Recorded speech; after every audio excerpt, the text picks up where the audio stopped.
اعوذ باللہ من الشیطان الرجیم بسم اللہ الرحمن الرحیم۔ السلام علیکم ورحمۃ اللہ وبرکاتہ۔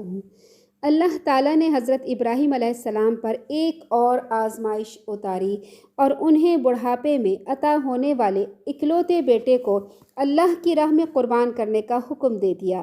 آپ نے یہ حکم بیٹے کو سنایا تو فرما بردار بیٹا فوراً تیار ہو گیا۔ اس آزمائش پر پورا اترنے کا انعام جنت سے قربانی کی صورت میں ملا۔ پھر یہ سنت ابراہیمی تا قیامت مسلمانوں پر مقرر کر دی گئی۔ ہر سال عید الاضحیٰ میں ہم یہ سنت ابراہیمی ادا کرتے ہیں۔ ارشاد باری تعالیٰ ہے سورہ صافات میں، اے پروردگار مجھے اولاد عطا فرما جو سعادت مندوں میں سے ہو۔ تو ہم نے ان کو ایک نرم دل لڑکے کی خوشخبری دی۔ جب وہ ان کے ساتھ دوڑنے کی عمر کو پہنچا تو ابراہیم نے کہا، بیٹا میں خواب میں دیکھتا ہوں کہ تم کو ذبح کر رہا ہوں، اب تم دیکھو تمہاری کیا رائے ہے؟ انہوں نے کہا، ابا جان آپ کو جو حکم ہوا ہے وہی کیجیے، اللہ نے چاہا تو آپ مجھے صابروں میں پائیں گے۔ جب دونوں نے حکم مان لیا، باپ نے بیٹے کو ماتھے کے بل لٹا دیا تو ہم نے ان کو پکارا، اے ابراہیم تم نے خواب سچا کر دکھایا، ہم نیک لوگوں کو ایسا ہی بدلہ دیا کرتے ہیں۔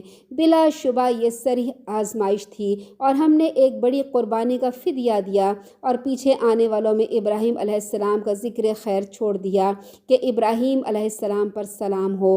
نیک لوگوں کو ہم ایسا ہی بدلہ دیا کرتے ہیں، وہ ہمارے مومن بندوں میں سے تھے۔ حضرت ابن عباس فرماتے ہیں کہ فلما بلغ معہ السعی کا مطلب ہے کہ وہ جوان ہو گئے، سفر کرنے لگے اور اپنے والد کے کاموں میں ہاتھ بٹانے لگے۔ اس وقت حضرت ابراہیم علیہ السلام نے خواب میں دیکھا کہ انہیں یہ بیٹا ذبح کرنے کا حکم دیا جا رہا ہے، اور رسول اللہ صلی اللہ علیہ وسلم نے فرمایا، انبیاء کا خواب وہی ہوتا ہے۔ آپ کو مسلسل 3 راتوں تک یہی خواب آیا جس میں آپ اسماعیل علیہ السلام کے متعلق جن کو دعا مانگ کر آپ نے لیا تھا اور ان کے بڑھاپے کا سہارا تھا، وہی آئی کہ ان کو ذبح کر دیا جائے۔ آپ نے سمجھ لیا یہ اللہ تعالیٰ کی طرف سے حکم ہے، چونکہ نبی کا خواب بھی وہی ہوتا ہے۔ پھر جب انہیں اپنے اکلوتے بیٹے کو قربان کرنے کا حکم ملا تو انہوں نے فوراً اپنے رب کے حکم کی تعمیل کی۔ اس کے بعد انہوں نے اپنے بیٹے کے سامنے یہ معاملہ رکھا تاکہ وہ بھی دل کی خوشی سے اس عمل میں شریک ہو اور اس کی تعمیل میں ان کے لیے آسانی ہو جائے۔ آپ نے اس لیے بیٹے کی رائے نہیں لی کہ اگر وہ انکار کر دے تو ذبح نہیں کریں گے، بلکہ اس لیے پوچھا کہ انہوں نے اللہ سے صالح بیٹے کی دعا مانگی تھی تو دیکھا یہ صالح ہیں یا نہیں، اور بیٹے کا حوصلہ بھی چیک کرنا چاہا۔ حضرت اسماعیل علیہ السلام اس قدر فراخ دلی سے قربان ہونے پر تیار ہو گئے تھے جس کی مثال نہیں ملتی، کیونکہ قربان کرنے کا حکم باپ کو دیا گیا تھا، بیٹے کو نہیں، مگر بیٹے نے وفاداری کا حق ادا کر دیا۔ فرمایا، بیٹا میں خواب میں دیکھتا ہوں کہ تم کو ذبح کر رہا ہوں، لہٰذا دیکھو تمہاری کیا رائے ہے؟ بردبار بیٹا بھی کردار میں اپنے والد کی طرح تھا۔ انہوں نے فوراً کہا، یا ابت افعل ما تؤمر، اے ابا جان آپ کو جو حکم ہوا ہے وہی کیجیے، ستجدنی انشاء اللہ من الصابرین، اللہ نے چاہا تو آپ مجھے صابروں میں سے پائیں گے۔ یہ جواب انتہائی درست، والد کی فرما برداری اور رب کی اطاعت کا بہت بڑا مظہر تھا۔ کیا ہم اس زمانے میں رہتے ہوئے اپنے بچوں کو قربانی نہیں بلکہ اپنی بات منوانے کے لیے انہیں حکم دے سکتے ہیں؟ آج کل کے بچے اپنی مرضی کے ہیں، اپنی مرضی کا کھانا پینا، سونا، جاگنا، دوست بنانا، ہر چیز ہمارے بچوں کی اپنی مرضی کی ہوتی ہے اور اسی لیے وہ نافرمان بھی ہوتے ہیں۔ ویڈیو گیم کھیلتے ہوئے سوشل میڈیا کی وجہ سے بچوں کو بے حد بدتمیز اور خود سر بنا دیا گیا ہے، اور یہ حاجرہ علیہ السلام ہی کی تربیت تھی کہ اسماعیل علیہ السلام اپنے باپ کی بات مانتے تھے، فرما بردار تھے، ورنہ آج کل کے دور کی بات ہوتی تو والدہ کہتی، ابراہیم آپ تو ہم ماں بیٹے کو یہاں تنے تنہا چھوڑ گئے تھے بے یار و مددگار، اور آپ نے تو مڑ کے بھی نہیں پوچھا کہ ہم زندہ رہے یا مر گئے، اور اب آپ اتنے سالوں کے بعد آئے ہیں، جب یہ بچہ میرا سہارا بن گیا ہے تو آپ اسے ذبح کرنے کے لیے لے کے جا رہے ہیں۔ اور بچے کو بھی منع کر دیا جاتا کہ باپ کی بات نہ مانو۔ آج ہمارے ہاں جو والد باہر نوکری کرنے چلے جاتے ہیں اور والدہ پیچھے بچوں کے ساتھ پاکستان میں ہوتی ہیں، ان کی تربیت دیکھ لیں کہ کتنی باپ کی عزت کرتے ہیں، مگر اللہ ماشاء اللہ، مگر یہ کہ حاجرہ علیہ السلام کی یہ تربیت تھی کہ فوراً حضرت اسماعیل علیہ السلام نے کہا، ابا جان جو آپ کو اللہ حکم دیتا ہے وہی کر لیجئے۔ فلما اسلما وتلہ للجبین، جب دونوں نے حکم مان لیا، باپ نے بیٹے کو ماتھے کے بل لٹا دیا۔ اسلما کا مطلب ہے دونوں نے اللہ کا حکم تسلیم کر لیا، اور حضرت ابراہیم علیہ السلام نے اس کو انجام دینے کا عزم کر لیا۔ پھر انہوں نے ان کو چہرے کے بل لٹا دیا۔ کہتے ہیں کہ ابراہیم علیہ السلام یعنی گردن کے پچھلے حصہ جو گدی ہوتا ہے وہاں سے ذبح کرنا چاہتے تھے تاکہ ذبح کرتے وقت ان کا چہرہ نظر نہ آئے، جبکہ دوسرے علماء کرام کہتے ہیں کہ اس لیے سر ان کا نیچے زمین پہ رکھا اور ماتھا زمین کی طرف اس لیے رکھا کہ سجدے کی حالت میں ان کو ذبح کرنا چاہتے تھے، یعنی آپ کا جو امتحان تھا، مقصود تھا، وہ پورا ہو گیا۔ جب چھری پھیرنے لگے تو کچھ نہ کٹی، کچھ نہ ان کی گردن کٹی، اللہ تعالیٰ کی طرف سے آواز آئی، یا ابراہیم قد صدقت الرؤیا، اے ابراہیم تم نے خواب کو سچا کر دکھایا۔ یہ ہمارا دستور ہے، ہم اسی طرح سے نیک لوگوں کو آزماتے ہیں، جب وہ پورے اتر جاتے ہیں تو ان کے درجات بلند ہوتے ہیں، ان کو فضیلتیں عطا کرتے ہیں، پھر آزمائش سے بھی ان کو نکال دیتے ہیں۔ بھلا جس آزمائش کے متعلق اللہ تعالیٰ یہ فرمائے یہ بہت بڑی آزمائش تھی، اللہ تعالیٰ فرماتے ہیں ان ھذا لہو البلاء المبین، یہ ایک بہت بڑی آزمائش تھی۔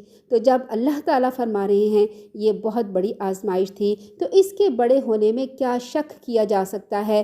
حضرت ابراہیم علیہ السلام کی زندگی میں آزمائشیں ہی آزمائشیں تھیں، پہلے آگ میں ڈالا گیا، پھر بستی سے نکال دیے گئے، پھر بیوی بچے کو صحرا میں چھوڑ دیا، پھر اب بیٹے کو ذبح کرنے کا حکم ملا۔ ساری آزمائشوں میں پورے اترتے رہے، حالانکہ وہ اللہ کے خلیل تھے، یعنی اللہ کے دوست تھے۔ اللہ تعالیٰ اپنے دوستوں کو سب سے زیادہ محبوب رکھتا ہے، مگر ان کا بھی سخت امتحان ہوتا ہے۔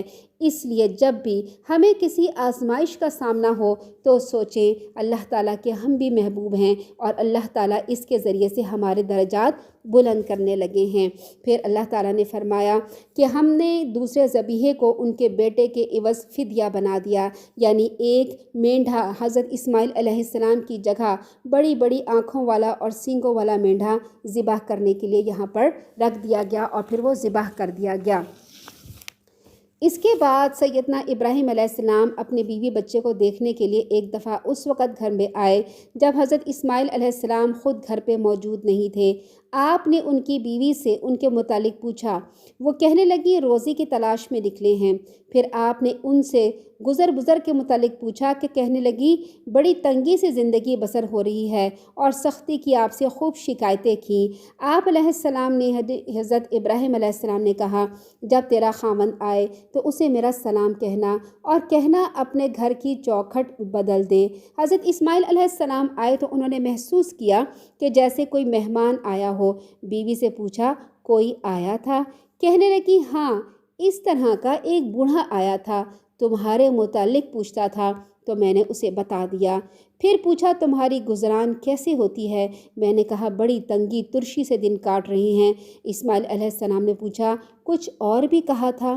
کہنے لگی، ہاں، تمہیں سلام کہا تھا اور کہا تھا گھر کی چوکھٹ تبدیل کر دو۔ اسماعیل علیہ السلام کہنے لگے، وہ میرے والد گرامی تھے اور مجھے حکم دیا ہے کہ میں تمہیں چھوڑ دوں، اب تو اپنے گھر والوں کے پاس چلی جاؤ۔ چنانچہ اسماعیل علیہ السلام نے انہیں طلاق دے کر ایک دوسری عورت سے شادی کر لی، کیونکہ وہ ناشکری تھیں اور ناشکری اپنے ہسبینڈ کی کر رہی تھیں۔ پھر حضرت ابراہیم علیہ السلام نے ایک اور دفعہ حضرت اسماعیل علیہ السلام کے پاس چکر لگایا۔ جب وہ آئے تو حضرت ابراہیم علیہ السلام آئے تو اس وقت وہ حضرت اسماعیل علیہ السلام اس وقت بھی نہیں ملے، وہ گھر پہ نہیں تھے۔ تو اس وقت ان کی دوسری بیوی گھر میں موجود تھی۔ تو حضرت ابراہیم علیہ السلام نے ان کی بیوی سے پوچھا کہ کیسا گزر بسر ہوتا ہے؟ تو انہوں نے کہا، اللہ کا بڑا شکر ہے، بہت اچھی گزران ہو رہی ہے۔ آپ علیہ السلام نے پوچھا، کیا کھاتے ہو؟ کہنے لگی، گوشت۔ پوچھا، کیا پیتے ہو؟ کہنے لگی پانی۔ پھر سیدنا ابراہیم علیہ السلام نے دعا کی، یا اللہ ان کے گوشت اور پانی میں برکت دے۔ رسول اللہ صلی اللہ علیہ وسلم نے فرمایا ان دنوں مکہ میں اناج نام کو نہ تھا، ورنہ ابراہیم علیہ السلام اس میں بھی برکت کی دعا کرتے۔ اگر مکہ کے علاوہ دوسرے لوگ صرف ان دو چیزوں پر گزرا کریں تو انہیں موافق نہ آئیں۔ خیر، ابراہیم علیہ السلام نے اپنی بہو سے کہا جب تمہارا خاوند آئے تو اسے میرا سلام کہنا، اور کہنا یہ چوکھٹ اچھی ہے، اس کی حفاظت کرو۔ جب حضرت اسماعیل علیہ السلام آئے تو بیوی سے پوچھا آج کوئی آیا تھا؟ کہنے لگی ہاں، ایک خوش شکل بزرگ آئے تھے، بہت اچھے تھے، آپ کا پوچھتے تھے، میں نے بتا دیا۔ پوچھا تمہاری گزران کیسی ہے؟ میں نے کہا بہت اچھی ہے۔ اسماعیل علیہ السلام نے پوچھا کچھ اور بھی کہا تھا؟ کہنے لگی ہاں، آپ کو سلام کہا تھا اور کہا تھا تمہارے دروازے کی چوکھٹ بہت عمدہ ہے، اس کی حفاظت کرنا۔ اسماعیل علیہ السلام نے بتایا ان کو وہ میرے والد گرامی تھے اور مجھے حکم دیا ہے کہ میں تمہیں اپنے ہی پاس رکھوں۔ اس طرح حضرت ابراہیم علیہ السلام انہوں نے چند دفعہ جو ہے بہت ہی کم دفعہ حضرت ابراہیم علیہ اسماعیل علیہ السلام کے پاس چکر لگائے اور ان سے ملاقات کی، کوئی 4 یا 5 دفعہ، بس اپنی زندگی میں وہ اتنا ہی ملے، اور حضرت اسماعیل علیہ السلام پھر وہیں پہ انہوں نے باقی اپنی زندگی گزاری۔ سبحانک اللہم و بحمدک نشہد ان لا الہ الا انت نستغفرک و نتوب الیک۔ السلام علیکم ورحمۃ اللہ وبرکاتہ۔